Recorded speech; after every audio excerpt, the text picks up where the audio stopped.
Kita akan melanjutkan ke pembicara selanjutnya. Kita sudah hadir bersama kita Bapak Haryanto WS. Beliau adalah Direktur Bisnis Regional Jawa, Madura, Bali, PT PLN Persero. Saya bacakan sedikit CV dari Pak Haryanto. Pak Haryanto menamatkan studi kelistrikan di Institut Teknologi Bandung tahun 1983, kemudian meneruskan gelar masternya di IP Wija pada tahun 2003.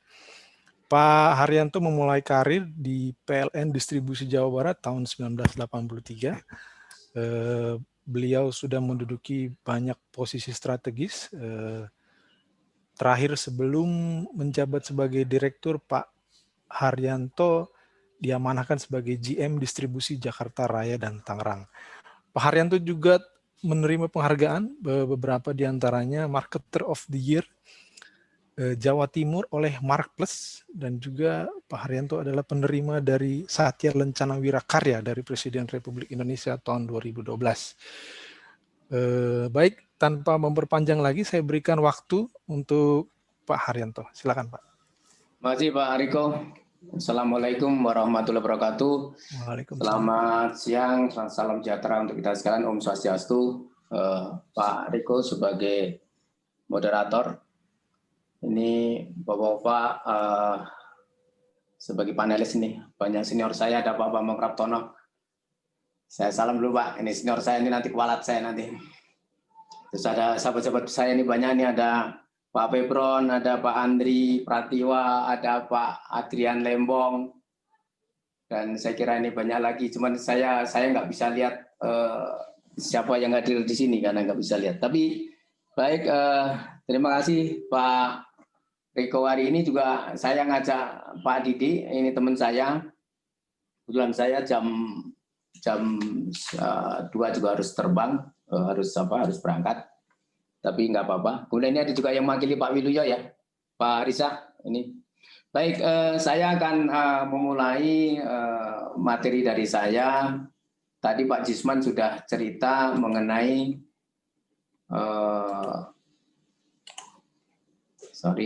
mengenai RUPTL, jadi saya lebih ringan. Saya tinggal cerita mengenai Jawa Bali.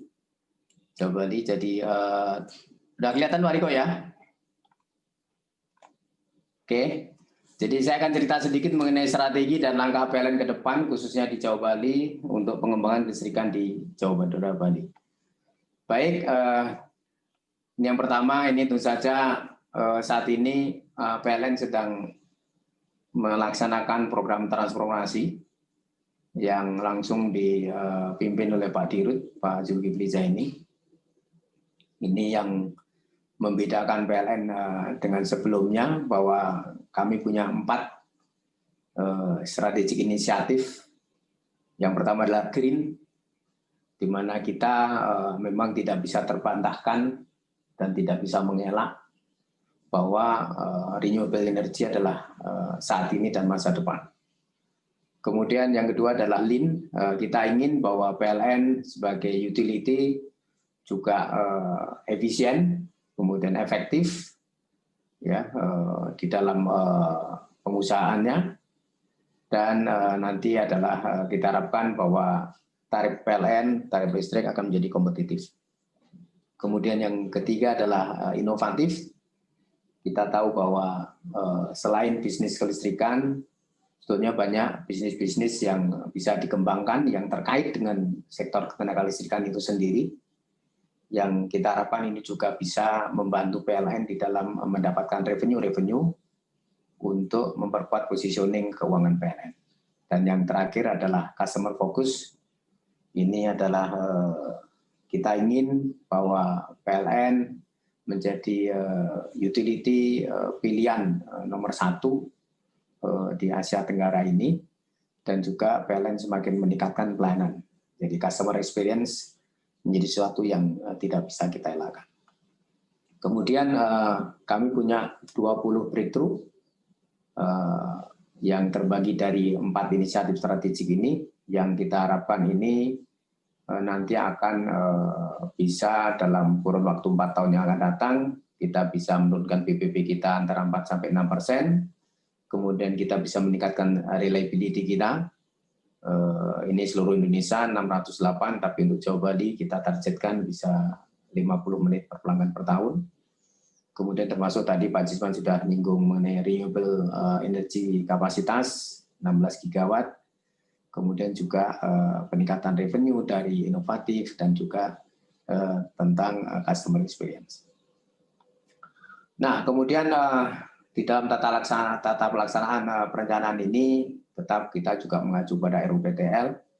Tadi Pak Jisman sudah menyampaikan secara besar, garis besar draft RUPTL 2020-2029 yang saat ini masih di SDM yang sudah kami mulai disusikan, dan mudah-mudahan dalam waktu dekat bisa ditandatangani Pak Menteri, bahwa memang PLN realistis bahwa kami selama COVID ini memang beberapa kali melakukan revisi daripada RUPTL itu, khususnya adalah RUPTL sebelum COVID dan RUPTL setelah COVID. Di mana setelah COVID memang Jawa Bali ini yang memang paling banyak menderita penurunan demand selama COVID ini. Saya sampaikan bahwa sampai saat ini kumulatif sampai dengan bulan Oktober, Jawa Bali sales kami turun minus 1,57%. Namun itu adalah masih agak besar, minus 1,57, tetapi sebetulnya itu adalah kontribusi yang besar di awal tahun, Januari, Februari, Maret, April, itu yang masih besar, sehingga itu sebetulnya yang menolong. Tapi kalau setelah COVID memang ini cukup dalam. Bahkan di Bali itu bisa sampai minus 20%, di Jakarta dan Banten bisa minus 12%. Jawa Barat yang juga industri ini juga minus cukup besar. Kami ada 3 skenario, optimis, moderat, pesimis, di mana kami realistis bahwa memang demand akan turun. Dan ini sekaligus adalah review terhadap pertumbuhan yang selama ini dipakai di RUPTL sebelumnya.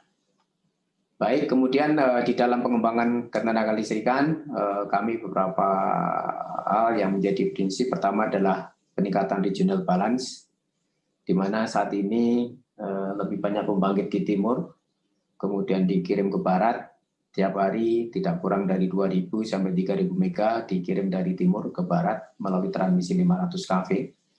Dan ini yang menyebabkan security operasi sistem kita memang tidak bagus, sehingga ini dengan program-program 35.000 gigawatt ini kita banyak membangun pembangkit di barat, sehingga kita harapkan bahwa ada regional balance, transfer dari timur ke barat semakin kecil. Kemudian kita juga akan kalau sekarang ini transfer dari timur ke barat ada 4 sirkuit 500 kV. Saat ini kita sedang bangun, kita perkuat lagi dengan 2 sirkuit lagi, khususnya dari Tanjung Jati atau dari Jawa Tengah ke daerah Jawa Barat, sehingga nanti kita harapkan ada 6 sirkuit 500 kV yang akan memasok atau merupakan sistem antara timur dan barat. Kemudian kita juga sekarang kita sudah punya mesh system yang menghubungkan transmisi utara dan selatan itu dari Medan ke arah Ungaran. Nah ini kita nanti akan tambah lagi adalah di Bandung Selatan Kamer, ini akan menghubungkan antara gardu induk Bandung Selatan dengan transmisi dari Cirata ke arah Cibatu. Kemudian kami juga akan terus fokus di perkuatan di sisi 150 kV maupun di 500 kV, khususnya di Jakarta. Kalau sekarang Jakarta itu punya Jakarta Outer Ring Road, PLN juga punya rencana untuk membuat looping Jakarta 500 kV.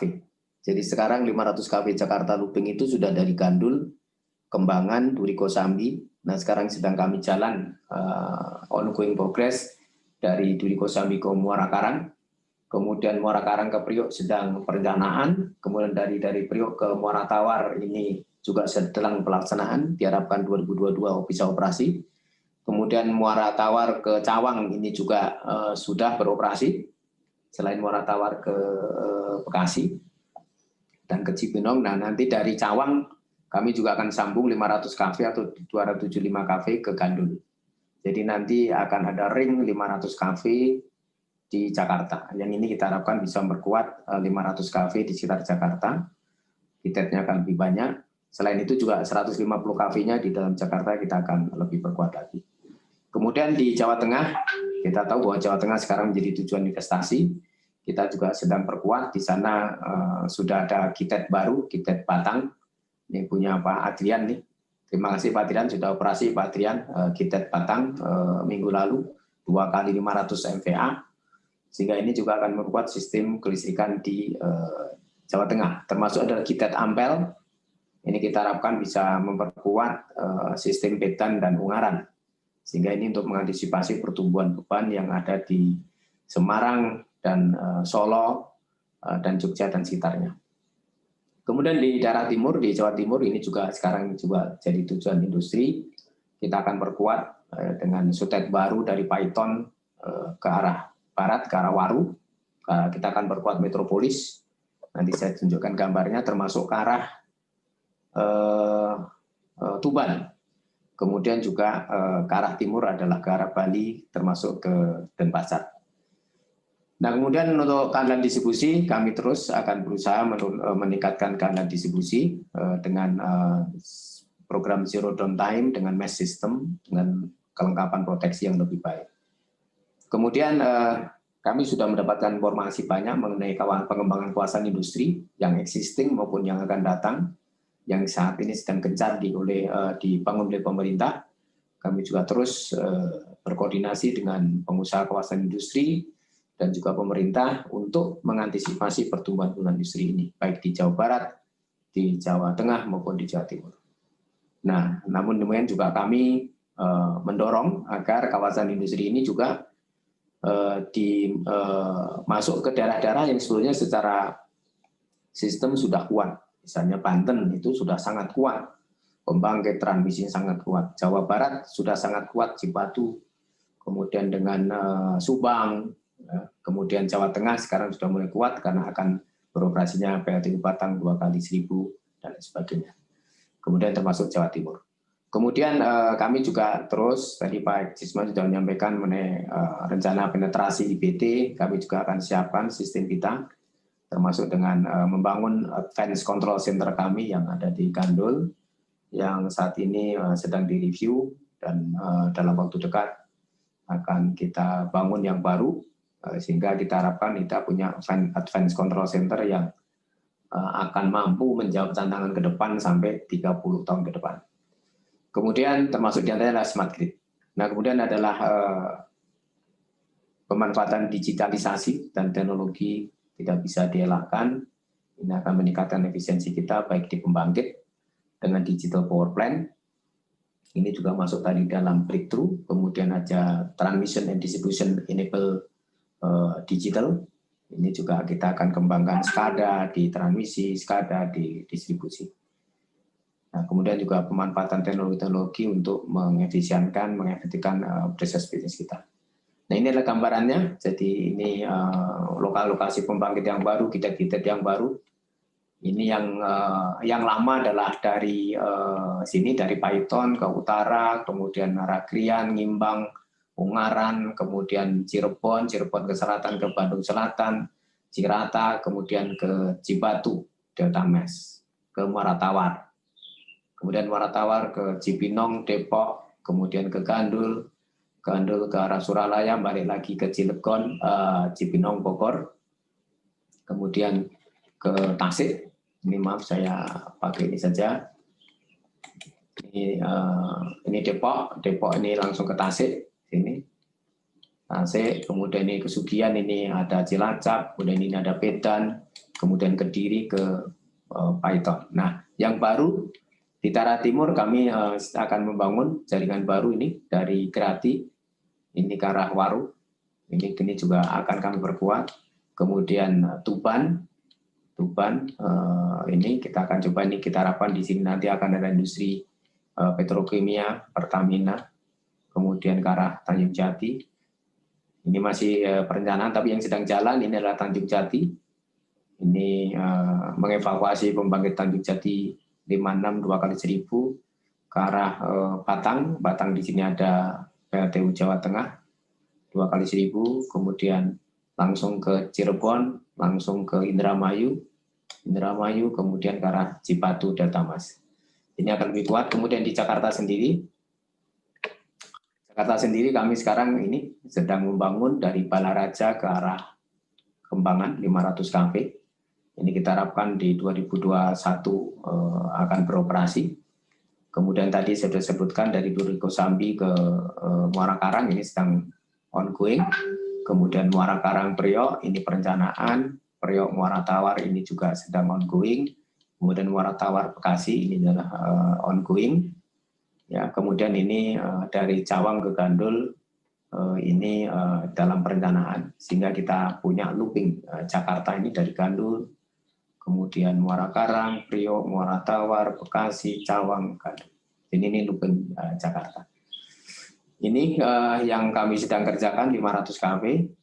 Kemudian ini tadi untuk lebih jelasnya yang dari Jawa Tengah, dari Tanjung Jati, kemudian ke arah Ungaran, ini lewat saja ke Batang, ada di Batang Baru 2 kali 500, kemudian ada Madirancan, di Indramayu nanti juga ada Kitet baru 2 kali 500, kemudian nanti ini akan memasok ke arah Delta Mas. Jadi ini adalah kita harapkan memang antara Kerawang sampai dengan Indramayu atau Cirebon ini akan tumbuh kawasan-kawasan industri baru seiring dengan beroperasinya tol Trans Jawa. Kemudian juga di sini ini akan banyak kawasan industri di daerah Batang, di arah Kendal, dan insya Allah dengan sistem kita yang semakin kuat dan juga kecukupan daya, ini akan bisa meningkatkan perekonomian Jawa Tengah. Kemudian juga ini GE Ampel, ini kita akan bangun, karena ini akan membantu Medan yang sudah mulai bebannya tinggi dan Ungaran. Ya, Ungaran. Ini kita harapkan nanti. Kemudian di daerah selatan ini Kesugian, ini juga kita harapkan ini nanti ada 500 kV untuk bisa shortcut supaya bisa lebih andal. Di daerah timur ini tadi dari Nimbang kita akan coba tarik ke arah utara, ke arah Tuban, kemudian Tuban nanti kita akan sambung ke Rembang dan Tanjung Jati. Selain kemudian juga dari Grati atau dari Python ini kita perbanyak untuk mensuplai, memperkuat Surabaya kota. Kemudian ke arah Jawa Timur, jadi juga Python, ini kita sedang pembahasan tanah dari Python ke Banyuwangi, Watu Dodo. Jadi nanti di Banyuwangi juga akan ada Kitet, jadi kita akan juga berharap banyak bahwa Banyuwangi akan tumbuh. Kemudian nanti akan ada Jawa Bali Connection antara Bali dan Jawa dan Bali, tidak lagi dengan 2 tower, tetapi kita masih kaji hampir selesai apakah kabel laut, full kabel laut atau hybrid, ada yang overhead atau ada yang kabel laut. Kemudian nanti dari Gilimanuk kita tarik 500 kV sampai ke daerah Antosari atau katakanlah daerah mendekati kapal. Jadi hubnya Bali itu sekarang kapal, nah ini kita harapkan nanti 500 kV juga akan menyentuh di sini.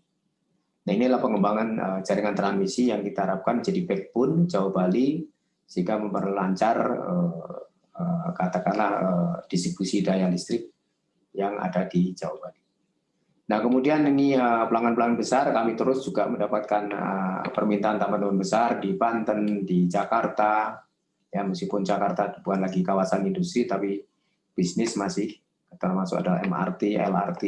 Kemudian di Jawa Barat ini banyak sekali masih kawasan-kawasan baru yang tumbuh, termasuk Pelabuhan Patimban, kemudian juga kawasan-kawasan industri baru, ada Raja Wali, ada kawasan industri Subang.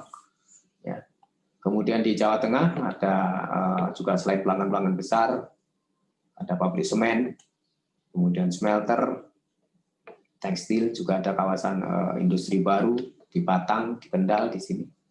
Ya. Dan kita harapkan ini adalah daerah pengembangan industri baru.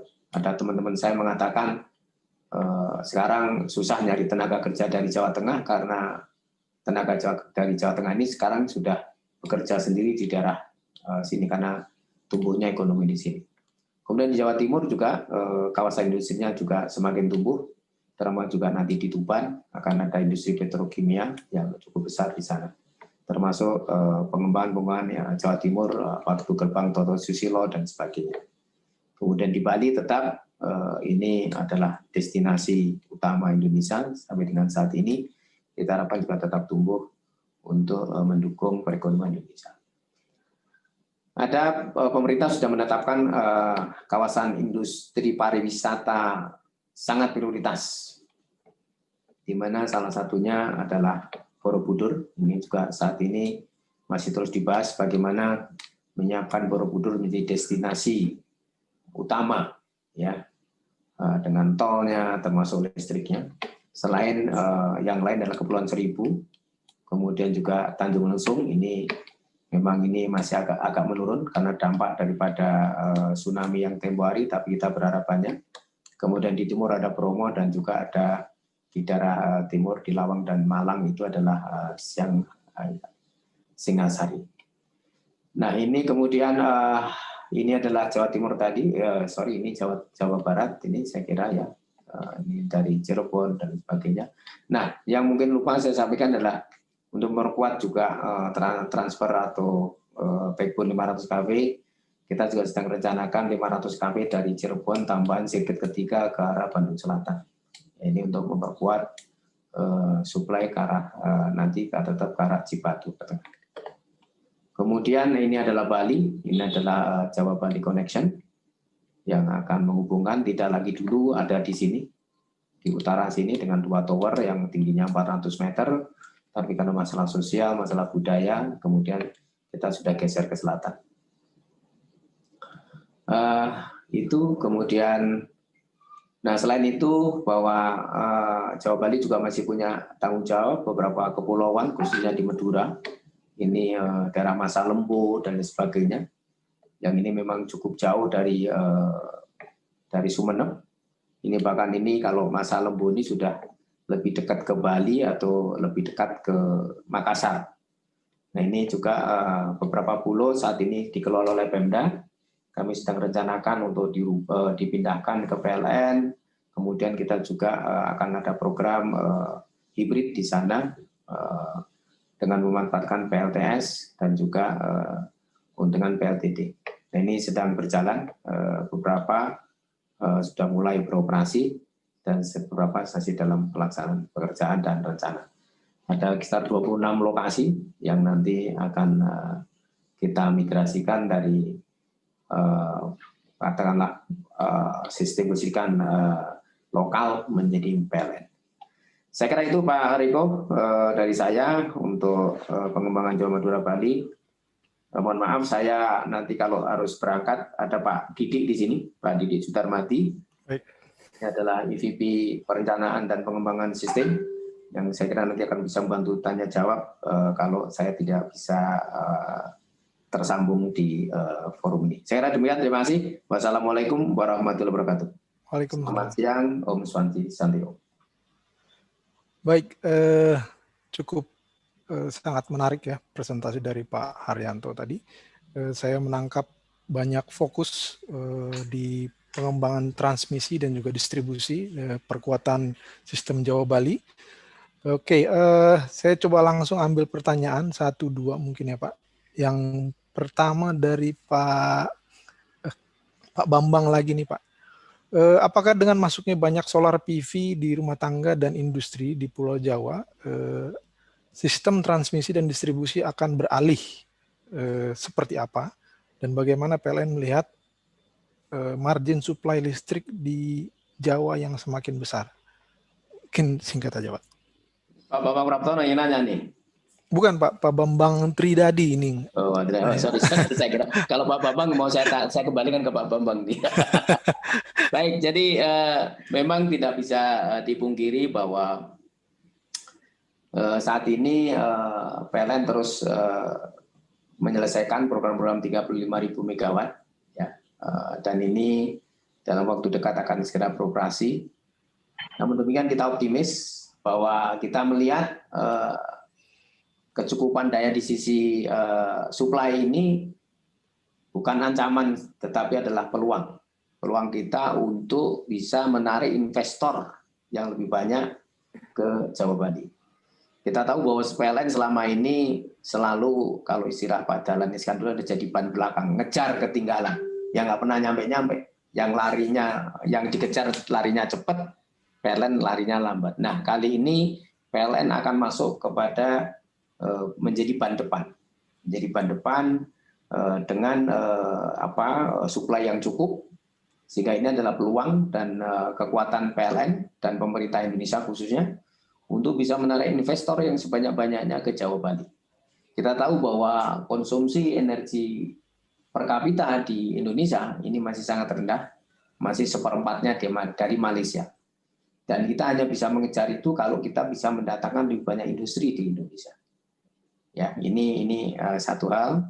Jadi kita tidak perlu khawatir dengan katakanlah kapasitas yang ada, tapi ini adalah tantangan dan sebenarnya peluang untuk kita bisa menarik investor yang semakin banyak. Oleh sebab itu pada kesempatan ini saya juga mengajak dan menawarkan kepada Bapak-Bapak Ibu sekalian, para investor, mari silakan berinvestasi di Jawa Bali. Kita akan berikan tarif yang menarik dan juga jaminan keandalan, termasuk penalti kepada PLN bila PLN tidak menepati janjinya. Dan kemudian dengan adanya isu rooftop, saya kira itu saat ini juga sudah ada, kami welcome saja. Dan bahkan PLN juga menyikapi hadirnya rooftop ini untuk juga membuka bisnis baru di dalam bagaimana pemasaran rooftop dari sisi PLN. Dan ini adalah kita sudah melihat beberapa utility di dunia juga sudah masuk ke bisnis ini, ya, sehingga kita harapkan bahwa PLN juga tidak perlu khawatir dengan hadirnya rooftop ini. Dan ini nanti akan justru akan meningkatkan reliability daripada sisi pelanggan. Saya kira demikian Pak Riko.